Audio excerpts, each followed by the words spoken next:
사랑하는 영락교회 지체들에게 주 안에서 평화 인사를 전합니다. 오늘은 2022년 3월 17일 목요일입니다.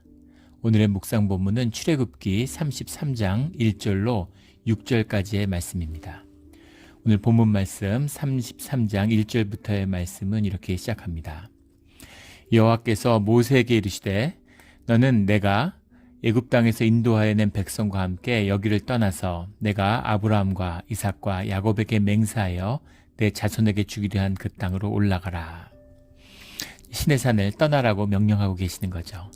그런데 내가 애굽 땅에서 인도하여 낸 너의 백성, 네가 애굽 땅에서 인도하여 낸 내 백성이다, 이렇게 말씀하고 계세요. 출애굽기 20장 2절에 보면 내가 애굽 땅에서 인도하여 냈다, 이렇게 말씀하셨는데 네가 애굽 땅에서 인도하여 냈다, 이렇게 말씀하고 계시는 거죠. 그래서 이 내가라고 하는 말이 이제 걸리죠. 주님과 이제 거리감이 생겼다는 겁니다. 이 황금 송아지의 죄 때문에 그 죄를 씻기 위해서 몸부림치지만 주님이 죄 가운데 머무르실 수 없죠. 이스라엘의 모든 민족이 진멸을 당할 뻔했던 그런 사건이었어요. 주님의 이름을 더럽힌 사건, 사실 주님이 돌이킬 수 없는 사건인데 모세의 기도 가운데 주님이 그 뜻을 돌이키셨습니다. 그러나 주님이 그 백성 가운데 함께 머물 수가 이제 없으신 거죠. 그럼에도 불구하고 모세에게 이 백성을 인도해서 약속한 그 땅으로, 내가 아브라함과 이삭과 야곱에게 맹세한, 그들과 언약한 그 땅으로 올라가라, 이렇게 말씀하고 계시는 거죠. 신실하신 주님이 그 약속을, 백성들이 주님의 뜻을 저버렸을지라도, 주님의 임재를 떠났을지라도, 그래도 주님은 그 언약을 아브라함과 이삭과 야곱에게 준 언약, 아브라함과 맺은 언약이죠. 그 언약, 젖과 꿀이 흐르는 땅을 약속하신, 가나안 땅을 약속하신 그 약속을 지키겠다, 이렇게 말씀하시는 거죠. 주님의 신실함이에요. 약속의 주체가 약속을 지키지 않는데, 부부의 관계 같은 거죠. 언약의 관계라는 게 부정으로 인해서 그 언약의 의미가 훼손되고 깨졌음에도 불구하고 그 약속을 계속 지켜나가겠다라는 주님의 맹세죠. 그 신실하신 주님의 모습을 볼 수 있습니다. 또 한편으로는 언약이라는 것이 얼마나 소중한 것이고 주님이 그 언약을 얼마나 귀하게 여기시는가라는 것을 볼 수 있는 것이죠. 그러니까 이 귀한 언약을 주님과 함께한 것입니다. 이 언약이 있었기 때문에 모세도 주님의 뜻을 돌이킬 수 있었죠. 이 언약을 늘 기억하는, 주님이 주신 축복의 땅에 대한 언약이죠. 우리의 구원에 대한 언약입니다. 이 언약을 결코 놓치지 않는 그런 우리의 믿음의 자리가 되기를 주의 이름으로 축원합니다. 여기서 우리가 하나 중요하게 또 볼 수 있는 것은 하나님이 우리와 함께 하신다라는 것의 의미가 무엇인가에 대해서 깊이 고민해 볼 수 있는 것이죠. 주님이 우리와 함께 하신다라는 건 여러 층이 있을 수 있습니다. 주님의 언약이 우리와 함께해요. 주님이 약속의 땅을 주십니다. 그러나 그것이 주님과 동행하고 주님의 임재 가운데 머무는 것은 아니라는 거죠. 아버지가 아주 부자인데 자식에게 유산을 약속했어요.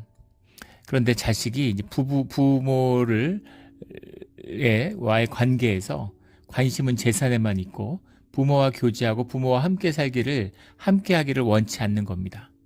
그래도 부모가 자식을 사랑하니까 유산을 물려주기로 한 걸 안 물려주거나 주기로 한 걸 안 주는 것은 아니죠. 그러나 유산만 받으면 되고 부모한테 돈만 받으면 됐지. 그리고 연락을 하지 않고 관계도 없는 자식 한번 생각해 보십시오. 자식이 연락도 안 하고 가끔 1년에 한 번 전화하고 어버이날, 어머니의 날 전화 한 번 하고 그런 자식 한번 생각해 보세요. 그런가 하면 같이 살고 이웃에 살고 정을 나누고 같이 음식을 먹고 친밀하게 살아가는, 사랑을 나누며 살아가는 그런 한번 자녀 관계를 생각해 보십시오. 부모가 약속을 지키지만 부모가 사랑이 끊어지지 않지만 함께 한다는 것의 의미는 완전히 다른 것이죠. 그래서 주님과 함께하는 것, 어제 말씀에도 나눴지만 주님과 함께하고 주님께 헌신하는 것이 오늘 우리에게 복이다라는 것입니다. 그 의미를 뭐 개념적으로 신학적으로 설명하려고 해도 그게 공허한 거죠. 그것을 심장으로 우리의 심령으로 느끼며 살아가는 생명의 근원과 맞닿아서 우리의 삶과 생명의 자리가 회복된다는 것이 무엇인지를 삶으로 영으로 깨달아 알기까지는 이게 무엇인지 모르는 겁니다. 그런 의미에서 늘 설교라는 건 참 답답한 것이죠. 주님의 임재로 주님이 말씀을 깨닫게 하셔야 되는 거죠. 그 말씀을 깨달은 자들은 묵상을 뭐 하라 마라 할 얘기할 것도 없어요.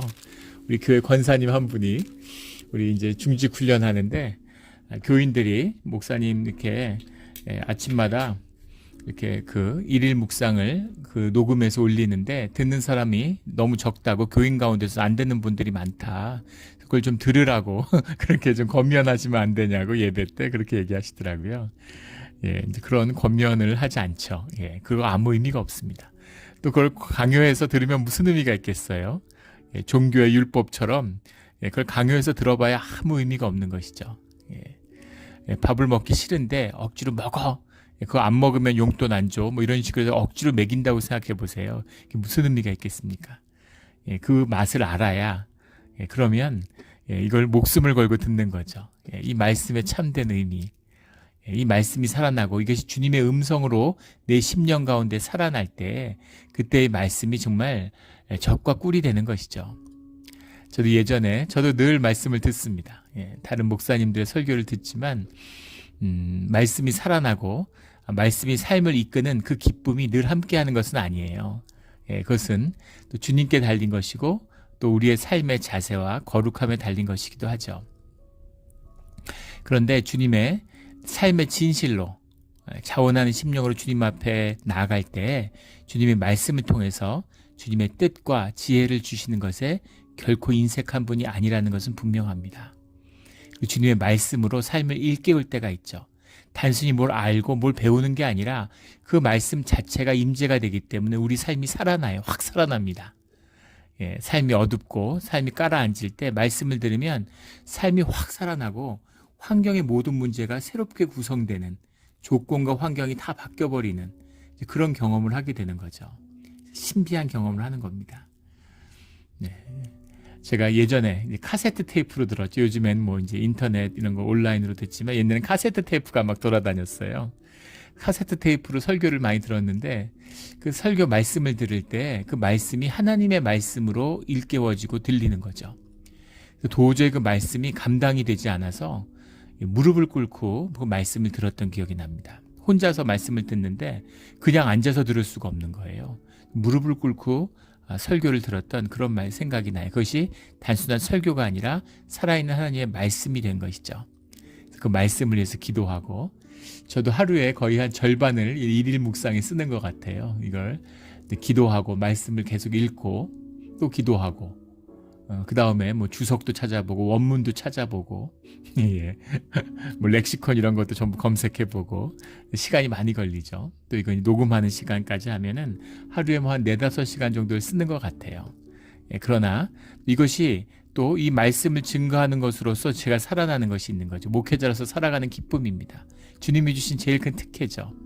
또 이 말씀을 어딘가 흘러가서 흐르는 강물에 씨를 뿌리는 것처럼 누군가는 이 말씀을 듣고 은혜를 받는 것이죠.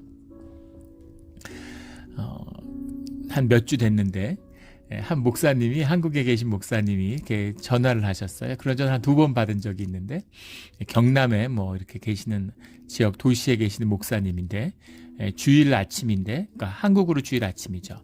교회에 가기 전에 기도를 하다가 갑자기 그분이 따님이 LA에 사시는데 따님을 통해서 이렇게 그 추천을 받고 설교를 한 1년 들으셨는데 많은 은혜를 받으셨다 그러면서 근데 주일 아침에 이렇게 교회 가기 전에 기도를 하는데 갑자기 연락을 드려야 되겠다. 저 모르는 전화는 사실 안 받습니다. 하도 그런 그 정크 이런 그 전화들이 너무 많이 와서 모르는 번호는 안 받아요. 뭐 필요하면 녹음을 남기니까 문자를 보내거나. 근데 번호가 한국 번호가 뜨는 거예요. 182 이렇게 떠서 무슨 홍구 뭐 가족이 전화했나 이래서 그걸 받았더니만 그 목사님인데 그 목사님이 그 은혜로운 말씀을 하시고 참 그러면서 힘내서 꼭 그 주님의 뜻을 이루어지기를 원한다 이런 또 덕담을 하시고 권면도 하시고 그래서 야 이렇게 또 일 묵상을 하고 이걸 나누는 의미가 있구나. 전혀 뜻밖의 곳에서 또 하나님의 역사하심이 있구나 하는 것에 감사했습니다. 이런 것이 이제 말씀의 역사죠. 주님이 하시는 거예요. 주님은 주님의 뜻을 이루십니다. 우리 몬트레이 영락교회가 유명한 교회였잖아요. 제가 처음에 여기 이제 담임으로 가게 돼서 한국에서 섬겼던 교회 목사님한테 여기 가게 됐다고 연락을 드렸는데 목사님이 어디 교회 이름을 들으시니까 거기 좀 유명한 교회 아니냐고 그렇게 얘기하시는 거예요. 교회 이걸 아시는 거예요. 또 저희 어머니한테 말씀을 드렸더니 어머니 친구분이 한국에 있는 영락교회 권사님인데 우리 아들이 몬트레이 영락교회 담임 목사로 가게 됐다고 이렇게 얘기를 하니까 그 권사님이 친구 권사님이 LA 영락교회 권사님인데 이제 영락교회 있다 이민 가신 거죠. 그래서 제가 한번 전화해서 물어보겠다고 하시더니만 다음날 오셔서 거기는 가면 안 되는데 거길 가면 어떡하냐고 그러면서 너무너무 걱정을 하시던 거예요. 그런 말씀을 듣고 의기소침해하던 어머니 생각도 납니다. 우리 몬트레이 영락교회가 반드시 회복되고 지금도 우리 다들 그런 말씀하세요. 우리 6년 전하고 비교하면은 지금 상상도 할 수 없는 교회가 됐죠. 우리 지역의 목사님들도 우리 협의회 모이면 그런 말씀을 하세요. 5년 전, 10년 전, 15년 전 늘 협의회 모이면 이 동네 몬트레이의 가십이 우리 몬트레이 영락교회였다고 뿐 아니라 우리 교단의 가십거리죠. 하도 이 놀라운 사건이 많으니까 매일 모이면 다투고 목사 쫓아내는 게 일인 다툼과 분쟁의 대명사 같이 돼 있었는데 지금은 평화의 때가 왔죠. 그리고 은혜 가운데 우리 임직 선거도 잘 마치고 또 교회 설립 기념주일은 올해는 특별히 더 은혜가 되고 감사한 주일이 될 것 같아요.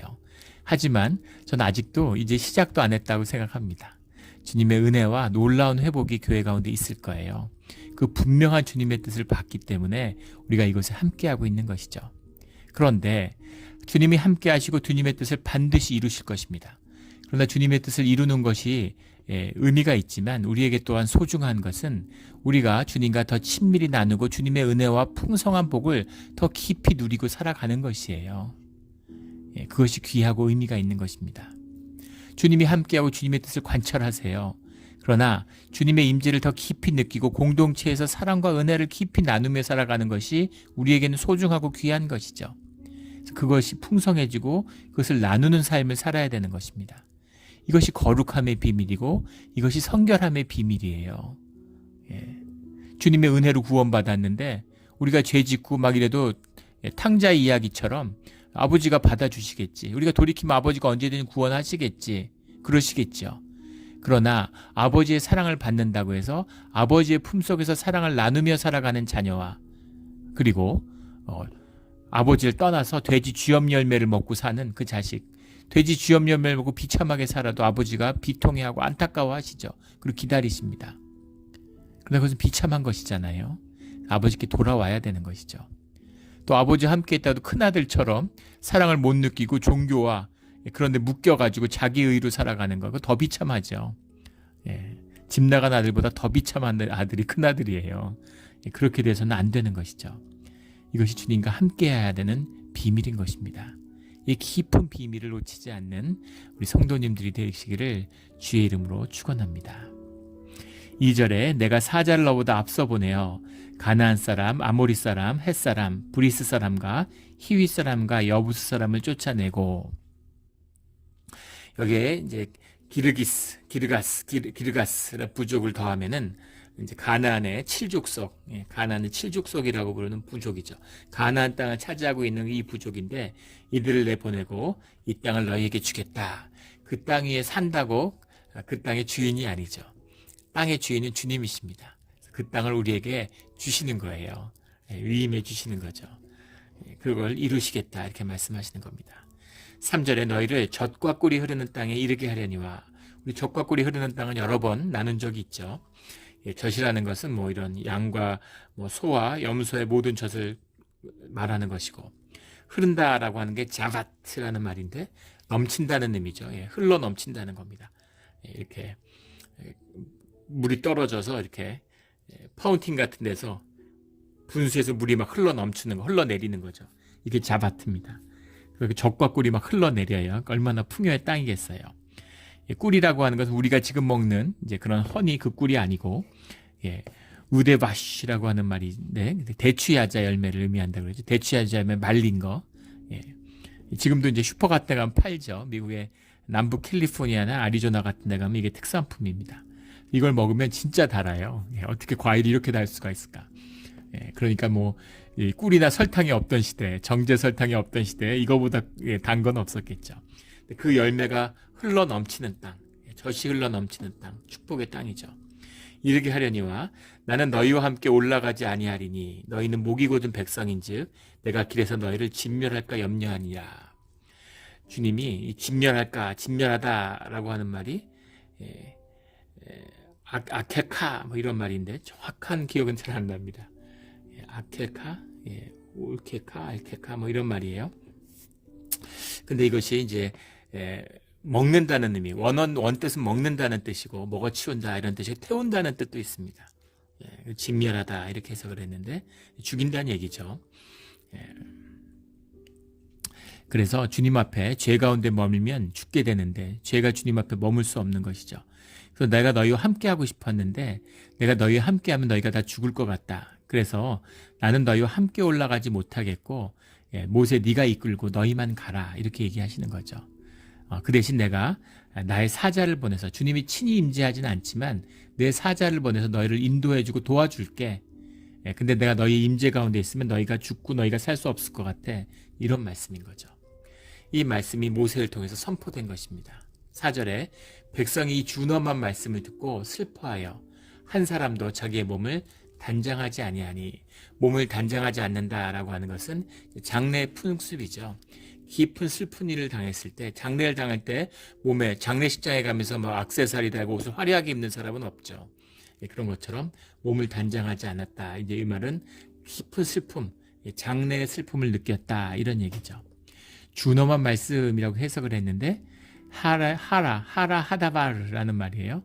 하다바르라는 말은 우리 뭐 수없이 나눴죠. 다바르라는 말에서 왔는데 다바르라는 게 말한다. 스픽이에요. 영어로 하면 스픽, 말한다 이런 말이죠. 그래서 말씀 이렇게 해석을 했는데 준엄한이라고 한 게 하라라는 말이 이제 슬프다, 새드입니다. 영어로 하면 슬픈 말씀이에요.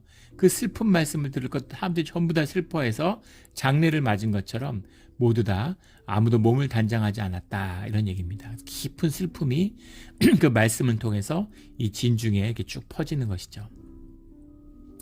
5절에 여호와께서 모세에게 이르시기를 이스라엘 자손에게 이르라. 너희는 목이 곧은 백성인즉, 우리 목이 곧다는 것도 몇 번 나누었는데 순종하지 않는 악한 백성, 완악한 백성이다. 순종하지 않는다. 악한 백성이죠. 그런즉 내가 한순간이라도 너희 가운데 이르면 너희를 진멸하리니, 임재가 주님이 그 진중에 머물지 할지라도 인도하시다 보면 또는 주님과 함께하는 순간이 오면 너희는 다 진멸당하게 될 것이다 이 말씀입니다. 그래서 너희는 장신구를 떼어내라. 그리하면 내가 너희에게 어떻게 할 것인지 정하겠노라 하셨습니다. 장신구를 떼어내라 라는 말씀이 굉장히 중요한 말씀입니다. 너희는 장신구를 떼어내라. 이 비슷한 말씀이 창세기 35장에 나와요.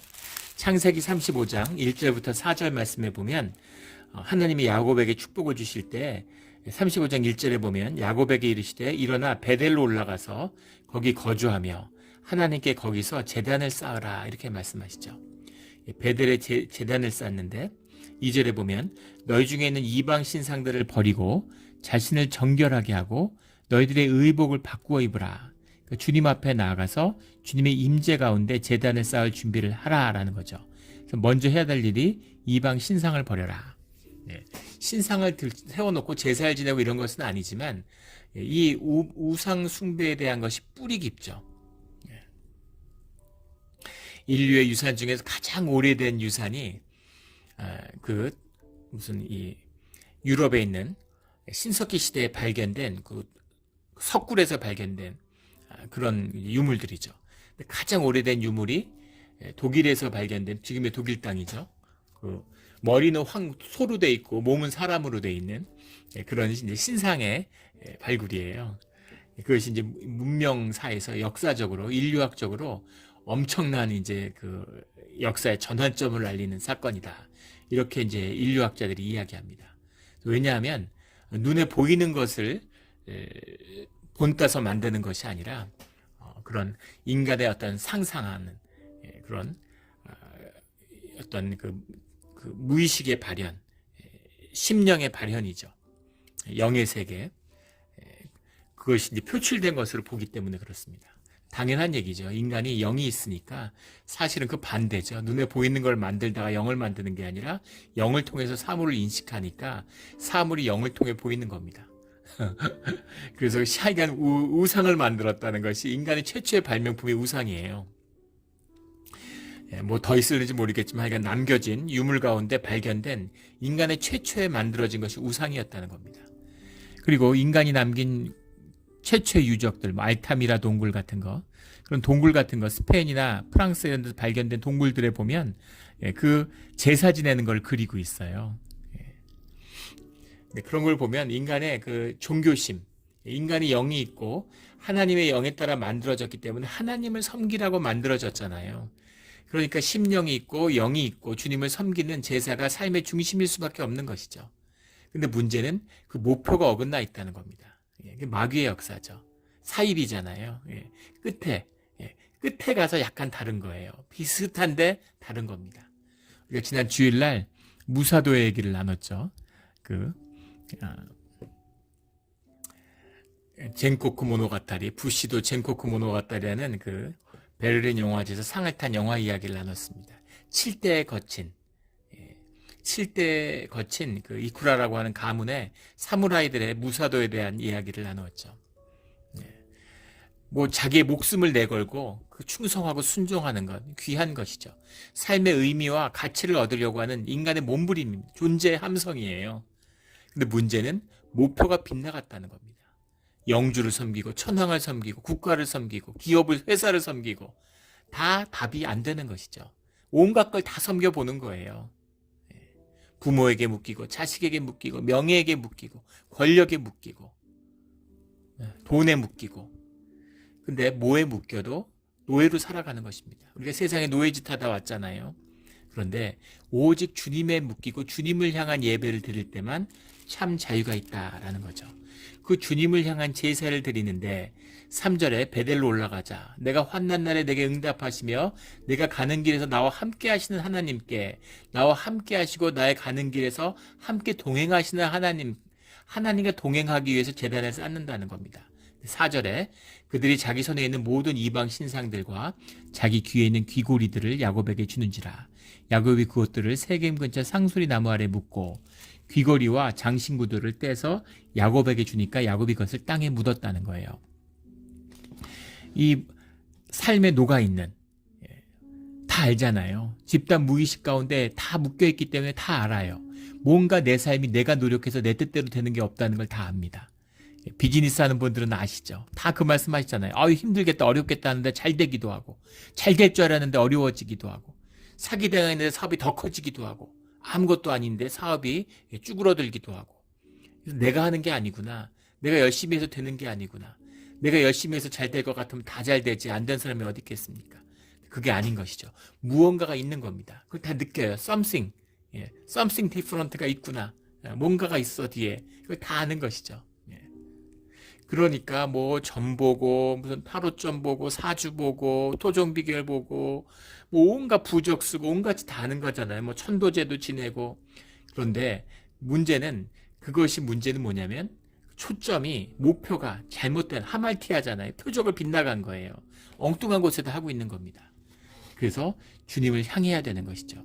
장신구를 떼어내라 라고 하는 것의 첫 번째 의미는 우상숭배, 너희의 우상숭배의 잔재, 너희의 그 잔재를 모두 너희에게서 버려라 이런 의미가 있죠.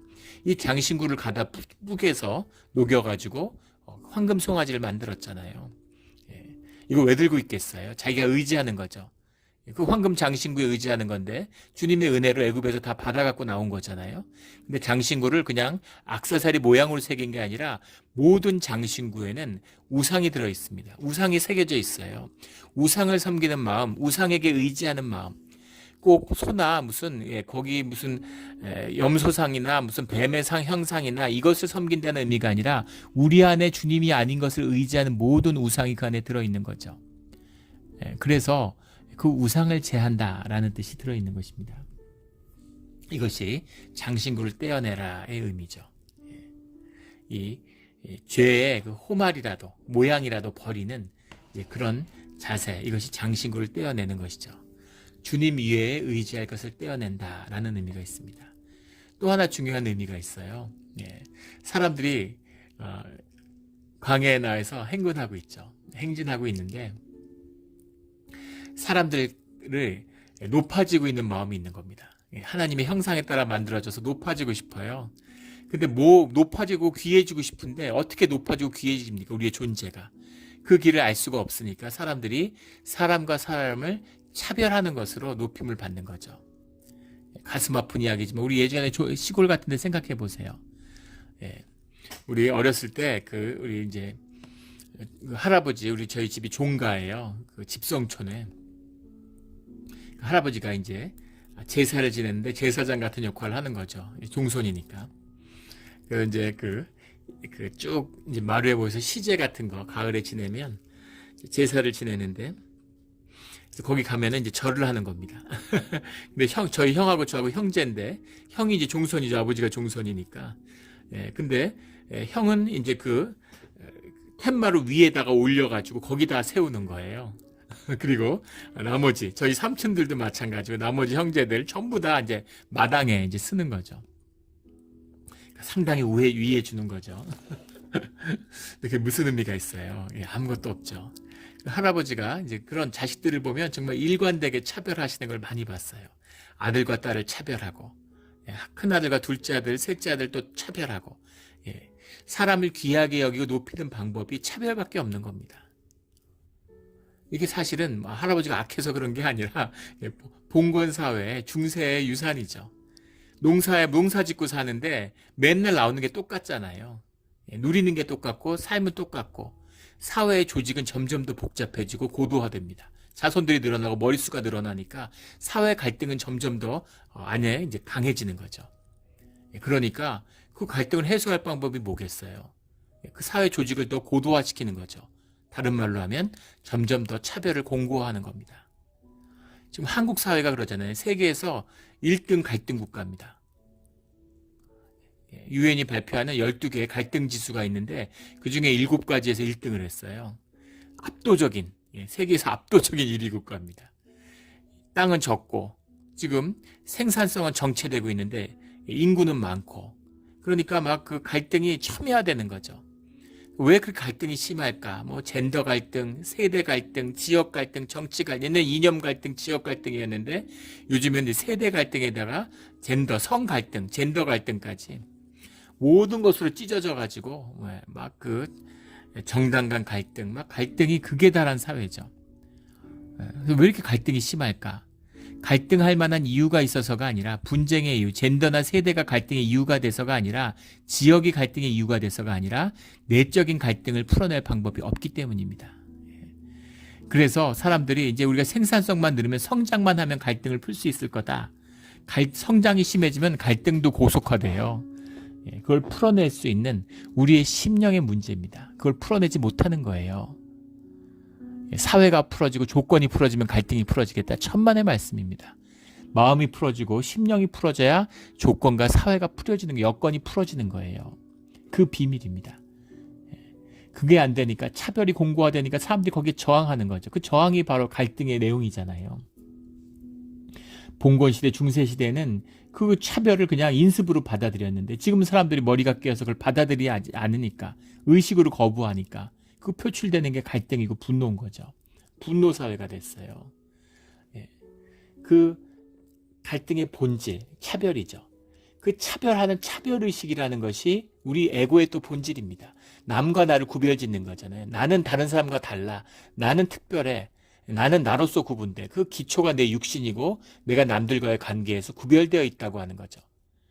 하나님은 성별되고 성결함으로 거룩함으로 구별하시는데 구별되는 차별의식을 갖고 있어요. 근데 그게 거룩함이 아니라 하나님이 아니라 하나님 안에서가 아니라 인간이 구별을 하니까 그러니까 그 신분이 되고 뭐 예전에는 무슨 계급으로 신분으로 차별을 했는데 이제 그런 게 없어지니까 돈으로 차별하는 거죠. 옷으로 차별하고 신발로 차별하고 그러니까 청년들이 그 마음의 상처를 받고 1년씩 아르바이트 해가지고 명품 못 사고 뭐 이러는 거 아니에요. 이렇게 비참한 삶이 어디 있습니까? 예. 그런 것을 극복하는. 근데 애굽에서 나왔어요. 예. 신분 사회였으니까 노예였는데 노예도 신분이 있죠. 그 안에도 계급이 있고 또 애굽 안에 이스라엘 사람들 안에서도 자기네들끼리 계급이 있잖아요. 자기네들끼리 노예 삼고. 그런데 거기서 나왔는데 신분도 없고 사회 구조도 없고 계층도 없고 지역도 없습니다. 아, 나는 강남 살아. 아, 나는 청담동 살아. 너는 노원구 살지. 너는 무슨 도봉구 살지. 이런 식으로 차별하는 마음이 인간 안에 있는 거예요. 우리 집안이 어떻고 뭐 이런 거죠. 아, 나는 뭐 좋은 대학 나왔어. 나는 하버드 나왔어. 스탠포드 나왔어. 뭐 이런 거죠. 온갖 것으로 차별을 하는 거예요. 뭐 예전에 한 미국 할머니를 우연히 만났는데 카멜에 사신대요. 그러면서 무슨 장보러 우리 코스코가 여기 시사이드에 있잖아요. 근데 코스코에 가고 싶어도 그게 시사이드에 있어서 안 간다고 그러시더라고요. 시사이드는 위험한 동네고 안 좋은 동네이기 때문에 그래서 시사이드에 있어서 거기를 안 간대요. 인생 헛사신 거죠. 나이는 들었지만 철부지 어린애인 거예요. 깨어나지 못한 거죠. 몸이 노쇠했을 뿐이지 어린아이, 좋은 의미에서가 아니라 미숙하다는 의미에서 자라나지 못한 것입니다. 그런 차별의식을 자기라고, 자기 것을 자기와 나와 내 것을 혼동하는 거죠. 내가 좋은 집 사는데 집이 난 줄 알아요. 그래서 내가 좋은 집 사니까 좋은 사람이라고 생각하는 거죠. 그런 착각에 빠져 있는 겁니다. 그게 인간의 본질이에요. 타락한 인간의 육성의 본질입니다. 그 육성을 가지고 있는 인간들이 광야에 나왔는데 뭘로 차별하겠습니까? 신분도 없고 직업도 없고 집도 없고 다 똑같은데 뭘로 차별하겠어요? 장신구로 차별하는 것이죠. 내가 귀한 보석 가지고 있어. 나는 2캐럿짜리 다이아 반지 꼈어. 이런 겁니다. 이런 걸로 차별하는 그 차별의식, 이거를 깨야 공동체가 되고 한 가족이 되는 것입니다. 그것을 떼어서 버려라. 주님 앞에서 다 똑같습니다. 주님 앞에서 하나 되었습니다. 예배를 드리기 전에 우리가 이루어야 할 가장 근본적인 모습이죠. 야곱이 제단을 쌓기 전에 자기가 부리던 종들, 모든 그런 사람들과 다 장신구 떼서 묶고 주님 앞에 와서 엎드리는 것이죠. 이것이 예배의 마음이에요. 주님 앞에 하나 된 공동체의 고백입니다. 이걸 극복하는 것이죠. 굉장히 귀한 말씀입니다. 중요한 말씀이에요. 그리하면 내가 너희에게 어떻게 할 것인지 정하겠노라. 너희가 장신구를 떼서 버리면 그러면 내가 너희에게 어떻게 할 것인지를 정하겠노라. 정하겠노라라고 해석했는데 베 에드아흐라는 말입니다. 베 에드아흐의 원형이 야다예요. 내가 정하겠다라고 해석했는데 정확한 해석을 하면 내가 너희에게 어떻게 할 것인지가 깨달아질 것이다. 이런 말입니다. 깨달아진다는 게 무슨 말일까? 몸으로 안다는 얘기죠. 깨달다, 야다라는 말이. 몸으로 안다는 건 뭘까요? 삶으로 안다는 얘기예요. 주님께 질문을 드리면 주님이 말씀하실 수 있습니다. 우리가 의식으로 기도드리고 이방인의 기도를 드릴 때는 아무 의미가 없는데 우리가 깨어서 주님에게 진정과 자원하는 심령으로 영의 기도가 올려지면 주님이 응답하세요. 주님께 질문하면 주님이 답하십니다. 그런데 질문이 너무 좋으면, 질문이 너무 시리어스하면 주님이 답을 안 하실 때가 있어요. 주님이 답을 안 하실 때는 주님이 우리의 삶으로 깨닫게 해주시는 때가 있습니다. 그 답을 주님이 우리 삶으로 알게, 말로 들어선 이야기에서는 알 수 없는 것이죠. 삶으로 깨달아 알게 하시는 거예요. 이게 바로 베에다흐입니다. 야다예요. 너희가 너희가 그걸 버리고 나면 그때 알게 될 거야. 이 말입니다. 너희에게 무슨 일이 일어날지, 내가 너희를 인도해 주는데 너희와 함께하지 않으면서 너희를 인도하겠다는 뜻이 무엇인지, 너희가 왜 죄를 지으면 안 된다고 하는 것인지 아무리 얘기해도 너희가 알아듣지 못하는구나. 근데 너희가 장신구를 떼서 버리면, 그러면 그때는 내 뜻이 뭔지를 알게 된다라는 거죠. 이것이 영의 비밀입니다. 귀 있는 자는 들을지어다. 귀 있는 자는 들을지어다. 그러니까 사람들이 이민 와서 어디 알아줄 데도 없고, 무슨 벤치 사고 뭐 밀리언짜리 집을 샀는데 아무도 안 알아주잖아요. 그러니까 교회 나와서 행세하고, 교회 나와서 나보다 내가 좀 낫다 이런 식으로 차별 의식을, 허위 의식 이런 걸 발휘하려고 하는 그 거짓. 그러면 교회가 아닌 것이죠. 그걸 던져야 되는 겁니다. 그게 장신구를 던지라는 거예요. 장신구 던지면 뭐합니까? 그때는 옷에다가 뭐 수 놓고, 머리에다가 헤어스타일로 뭐라도 차별을 만들겠죠. 그러나 그게 아니라 이 장신구를 떼어 던져라라고 하는 이 의미에는 그 차별의식을 극복하는, 주님만을 의지하는, 주님의 뜻에 순종하는 그것이 담겨 있는 거죠. 그렇게 되면, 그러면 임재의 비밀이 무엇인지, 주님이 인도하심이 무엇인지를 알게 된다는 겁니다. 떠나라. 그럼 내가 인도하겠다. 이 말씀인 거죠. 우리는 의식의 사람, 생각에 붙들려 있어서 우리가 주님 얘기해 주세요. 어디로 가야 되는지. 그럼 내가 생각해 보고 내가 판단해서 갈만하면 따라가야지. 결코. 그런 종교죠. 그럼 일생에 단 한 번도 주님의 음성을 듣지 못해요. 주님의 음성이 끊어져서 무슨 주님의 음성을 듣는 게 큰 은사같이, 무슨 큰 뭐 그런 것처럼 능력인 것 같이 그렇게 오해되고 있습니다. 당연한 거죠. 주님의 양은 목자의 음성을 듣는 것입니다. 당연한 거예요. 못 듣는 게 이상한 건데 다 못 들으니까 이제는 그게 당연하고 듣는 게 이상한 것 같은 그런 우리 타락한 교회의 모습을 보게 되는 것이죠. 주님의 인도하시는 길은 알려주면 가는 게 아니라 떠나면 알려주시는 겁니다. 그게 믿음의 길이죠. 본토 아비의 친척의 집을 떠나면 어디로 가야 되는지를 알려주시는 거죠. 제가 아는 목사님이 있는데 교회 사역을 오래 하셔서 오래전부터 교회를 떠나고 싶어 하세요. 근데 못 떠나는 겁니다. 두려운 거죠.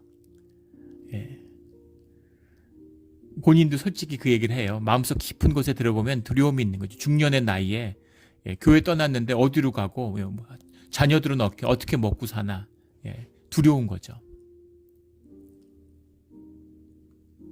주님이 인도하시면 떠나고 싶은데 좀 어디 갈 곳을 알려주십시오.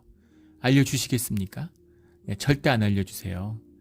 믿음으로 내가 주님 안에서 주님이 인도하시는 마음을 받아서 떠나야 되면 떠나는 겁니다. 떠나면 갈 곳을 알려주시고 열어주시는 거죠. 이것이 믿음의 길이고 주님과 함께하는 길이에요. 오늘 말씀, 말씀이 안 귀한 게 없지만 오늘 말씀 굉장히 귀한 말씀입니다. 귀 있는 자는 들을지어다. 너희 장신구를 떼어내라. 이 말씀인 거죠. 6절에 이스라엘 자손이 호렙산에서부터, 시내산 호렙산에서 새로운 게 시작되는 거예요. 호렙산에서부터 그들이 장신구를 떼어내니라. 물론 이스라엘이나 이 히브리 노예들이 훌륭해서 주님이 함께 하신 게 아니죠. 오직 은혜입니다. 그러나 이들이 중요한 때에 늘 순종하고 주님의 말씀에 완악한 백성이지만 아주 중요한 순간에는 주님의 말씀을 들었다는 것이죠. 이것이 그래도 주님의 임재가 끊어지지 않는 모세와 이 히브리인들의 비밀이에요. 호렙 산에서부터 그들이 장신구를 떼어내니라.